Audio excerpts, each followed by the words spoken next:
Eto na mga super mom. Nagbabadya na pwede na nating patayin ang apoy.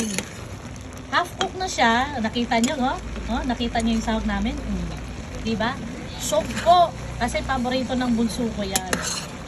Diba? So, hindi na ako mahirapan sa kanya magpakain ng gulay. Dahil yung paborito niyang sugpo ay makikita niya. Diba?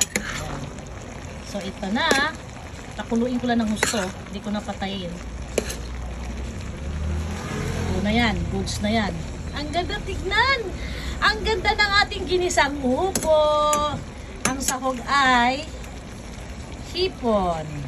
Yan. Kalahating kilong hipon yan, mga mamshi.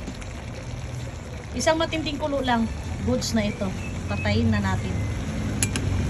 I-off na natin ang apoy.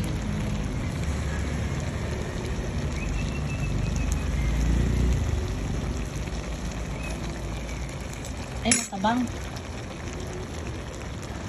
Matabang. Saan ba yung ano?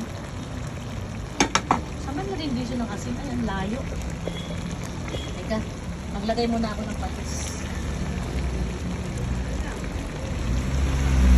Yan, mga isang ano lang. Yan.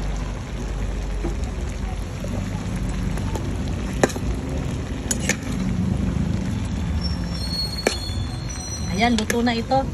Papatayin na natin ang kalan or i-off na natin ang kalan kasi ma-overcook na siya. Ayan. Off the fire! Shitch! Kunin muna natin ang asin. Alin? Sandali lang. Tapusin ko lang tong ano ko. Kasi matabang ang ating tofu. Konti lang.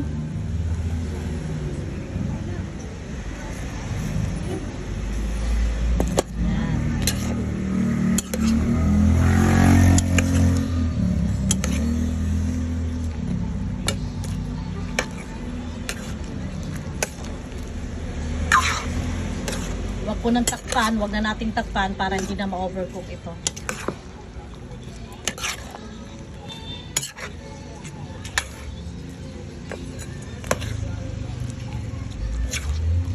Lagyan natin ng puwang ang gitna para makasingaw ang init.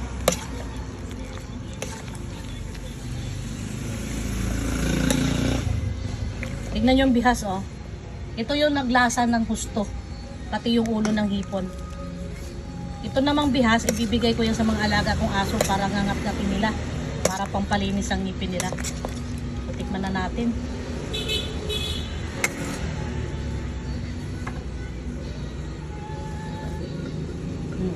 Goods na.